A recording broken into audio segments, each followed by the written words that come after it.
अस्सलाम वालेकुम दोस्तों। तो आज हम ऐसे 3 तरीक़ों की बात करेंगे जिससे जो है आप अपने कॉपीराइट क्लेम को हटा सकते हैं अगर आपकी किसी भी वीडियो पर कॉपीराइट क्लेम आ चुका है। तो सबसे पहले तो यही बात जो है अपने ज़हन में रखिए कि कॉपीराइट क्लेम से जो है कुछ भी नहीं होता।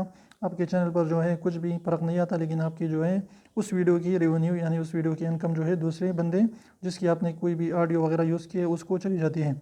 तो अगर आप जो है उसको रिमूव करना चाहते हैं तो उसके 3 तरीके हैं। नंबर 1 जो है आपने क्या करना है कि अगर वो आपका है वो कंटेंट और किसी दूसरे बंदे ने ऐसे ही क्लेम कर दिया तो आप उसको डिस्प्यूट कर सकते हैं और उसे यूट्यूब वाले को बताइए कि ये मेरा है, ये किसी दूसरे बंदे का नहीं है। तो इस तरीके से आपका कॉपीराइट क्लेम हट जाएगा।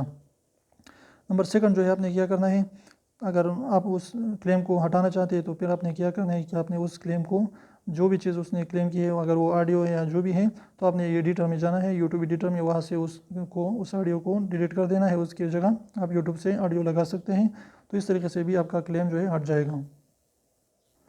तो इन तरीकों को अप्लाई करके आप अपने कॉपीराइट क्लेम को हटा सकते हैं। तो अगर वीडियो अच्छी लगी तो प्लीज़ वीडियो को लाइक कर दीजिए, चैनल को सब्सक्राइब करना ना भूलें और रेड वाले सब्सक्राइब को ज़रूर दबाइए, बिल्कुल फ्री है, कोई भी इसकी पैसे नहीं लगते।